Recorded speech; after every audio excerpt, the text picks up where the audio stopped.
Dios los bendiga, hermanos. Muchas gracias por estar aquí. Oremos para poner este tiempo en manos de Dios. Amoroso Padre, muchas gracias por este día y por el regalo de vida que nos das. Gracias te damos por tu palabra que nos enseña a vivir y que nos llena de esperanza. Te pido, mi Dios, que hables a través de mí y que el mensaje sea de bendición para todos los que lo escuchen en el precioso nombre de Cristo Jesús. Amén.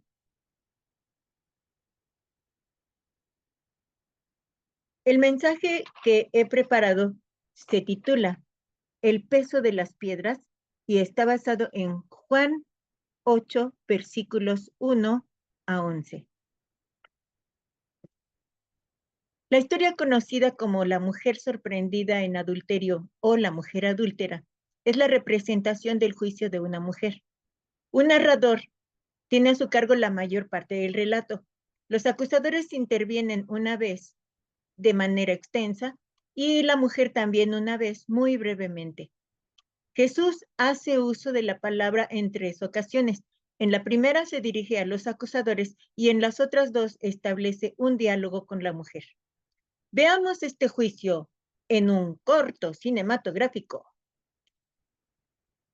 En la taquilla nos han entregado lentes especiales para ver la función en 3D. Entramos a la sala y ocupamos nuestras localidades.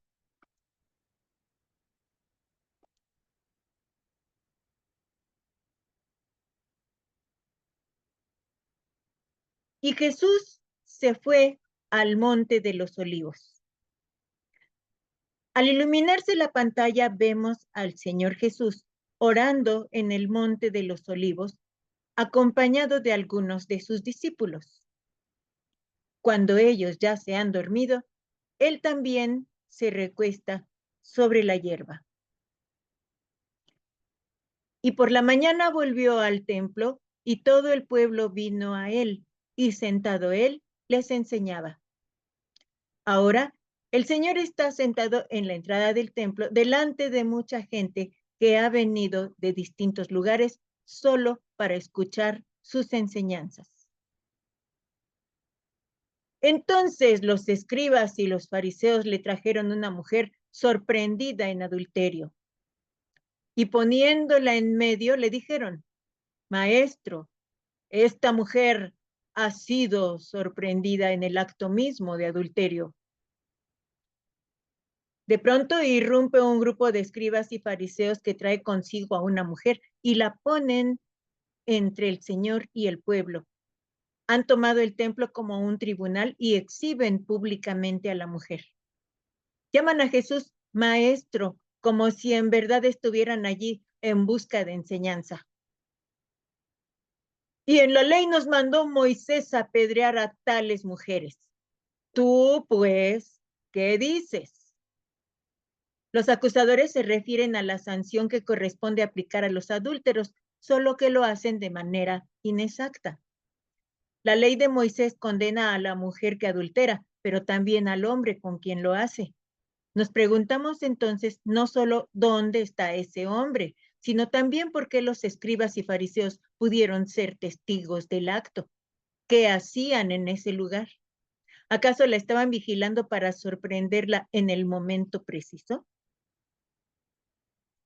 Mas esto decían tentándole para poder acusarle. Pero Jesús, inclinado hacia el suelo, escribía en tierra con el dedo. Pero la intención de los escribas y los fariseos era tenderle una trampa a Jesús. Si permitía la lapidación, no reconocía la autoridad del gobierno romano. Si no lo hacía, desobedecía la ley de Moisés. Después de escuchar su queja, el Señor responde con silencio. Se inclina hacia el suelo y escribe algo en la tierra. Muestra así su desaprobación a la manera legalista en que estos hombres tratan el pecado. Y como insistieran en preguntarle, se enderezó y les dijo, el que de vosotros esté sin pecado, sea el primero en arrojar la piedra contra ella. Impacientes, los acusadores repiten su insidiosa pregunta. Tú, pues, ¿qué dices? Jesús entonces habla. Si ha de ser apedreada, adelante. Pero el primer verdugo debe estar libre de pecado. Ahora son ellos los que guardan silencio. Si se encontraran en el lugar de la mujer, ¿cuántas pedradas recibirían? E inclinándose de nuevo hacia el suelo, siguió escribiendo en tierra. Jesús ha vuelto a retirarse del proceso y escribe otra vez en la tierra. Deja que cada uno se confronte con su conciencia. Son solo unos segundos, pero en la mente de cada uno se presentan, se empujan, se atropellan sus pecados y el tiempo interior se agiganta. Tal vez esperan que sí, que haya uno limpio, por favor, porque eso le daría sentido a su carácter de jueces y verdugos.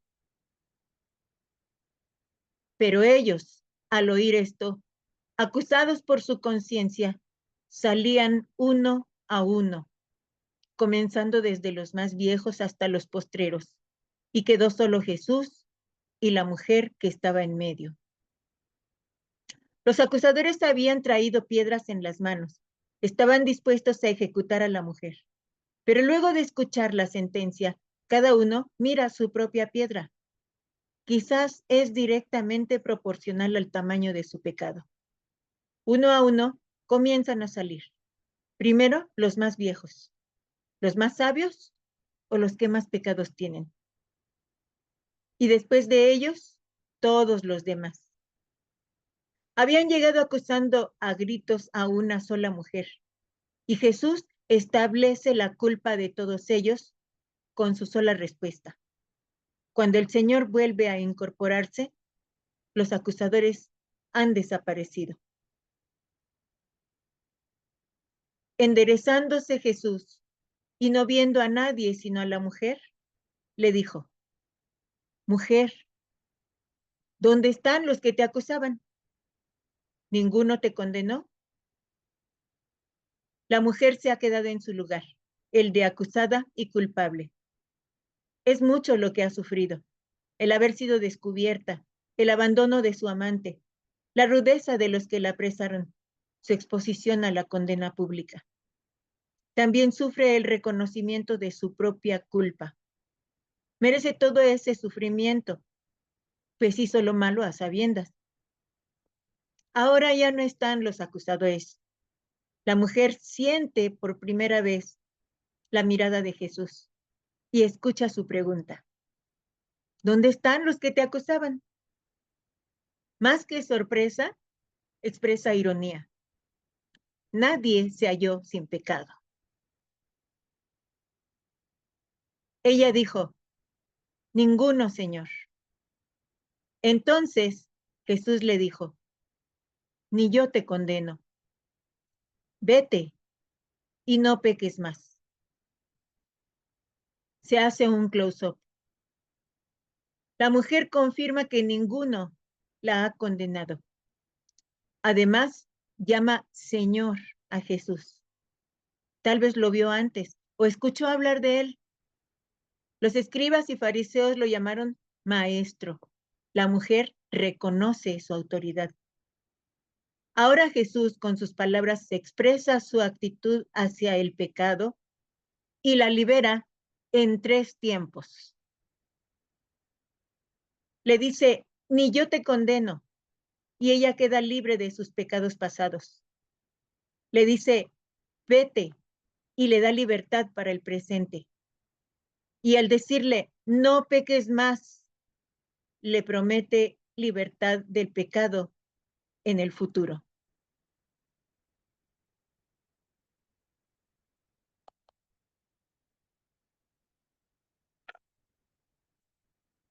Una piedra es una pieza de materia dura y de estructura compacta.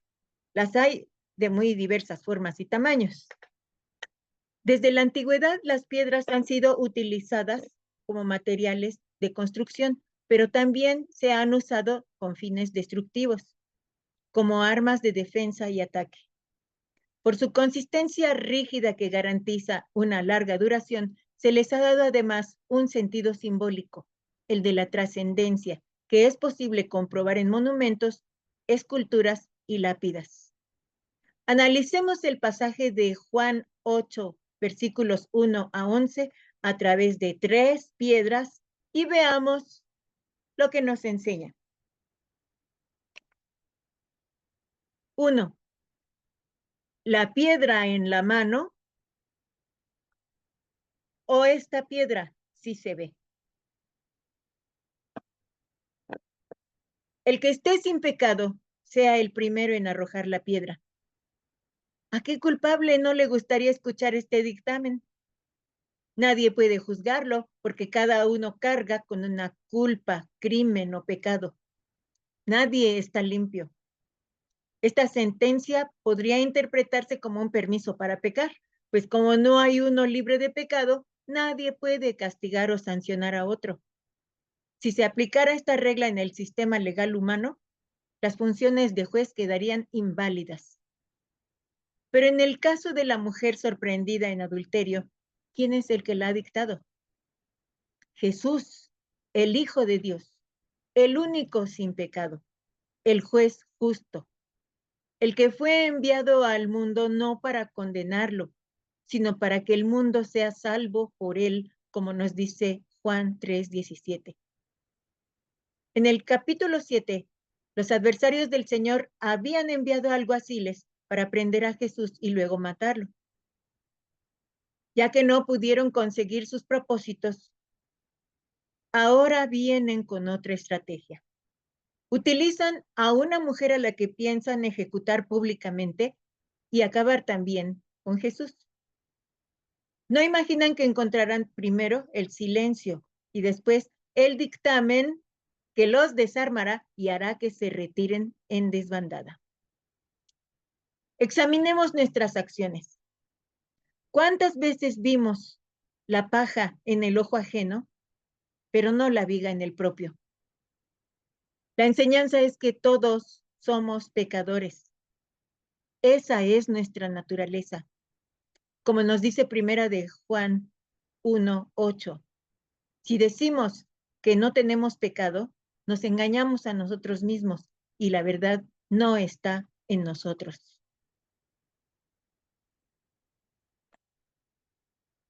2. La piedra en el corazón o corazón de piedra.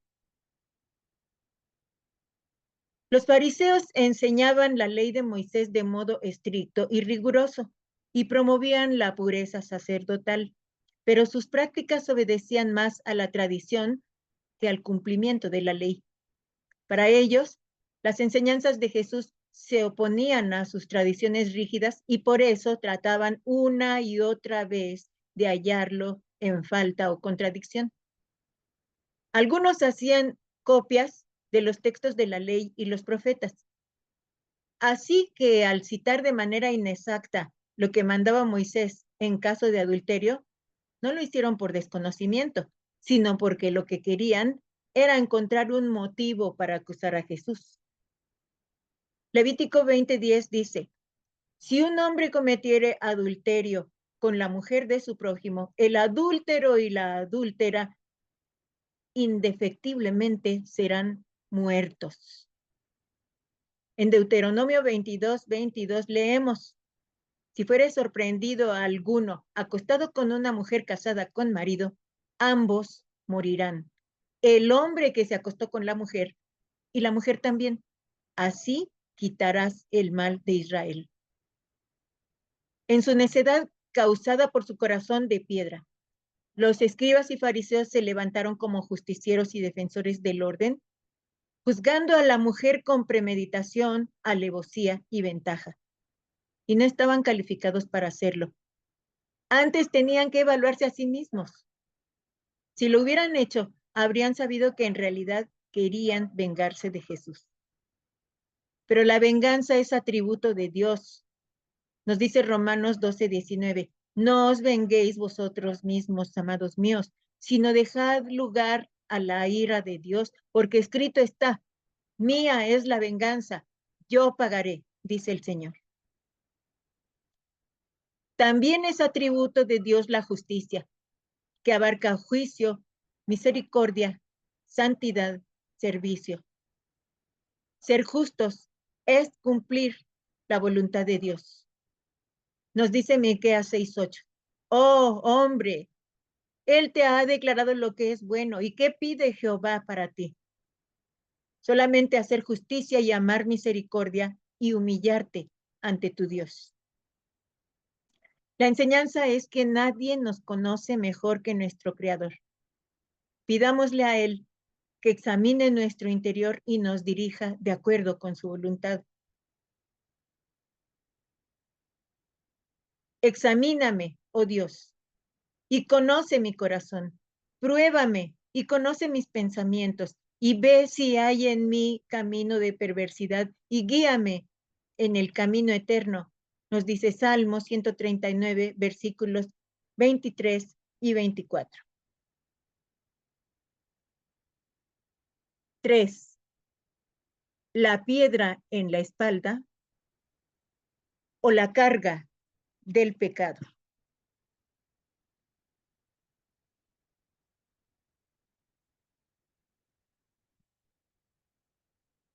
La mujer se reconocía culpable. Conocía la ley de Moisés y estaba segura de que sería ejecutada.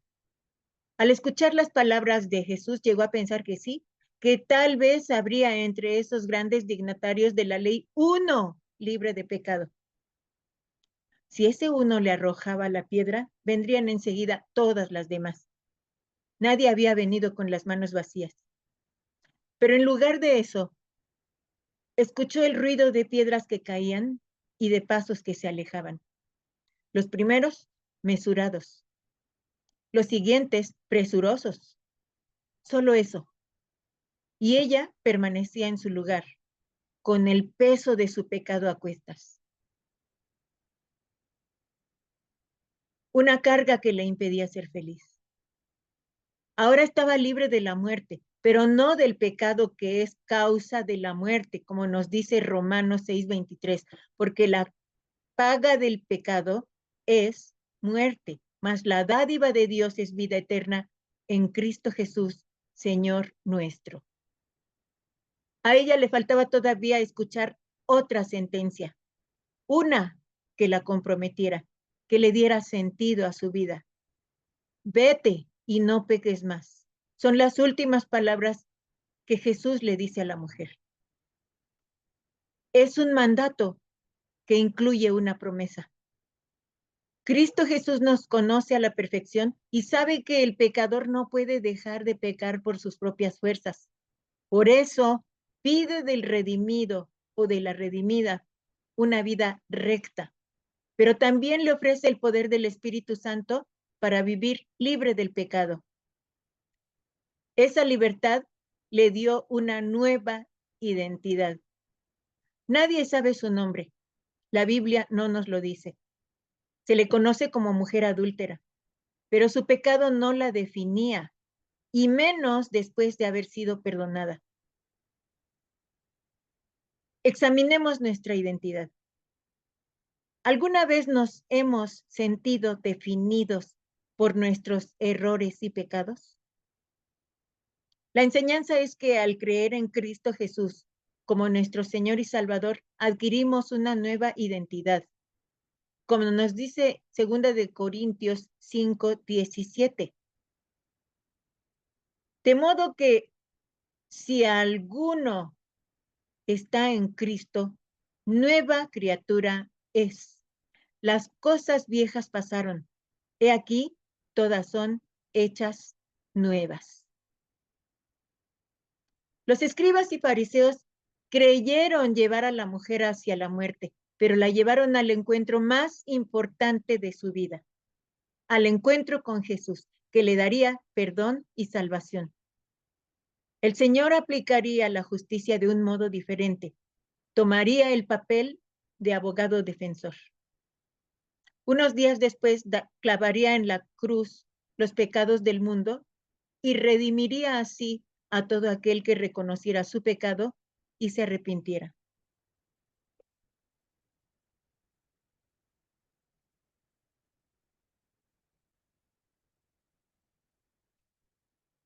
El desafío que nos hace la palabra es a soltar el peso de las piedras que nos impiden avanzar, a recibir la salvación en Cristo Jesús solo por su gracia, a vivir una nueva vida en el único que puede decirnos, no te condeno, vete en libertad y vive sin pecado. Nuestra motivación para alcanzar la transformación está en la nueva relación que tenemos con Jesús. Nos dice Romanos 8:1.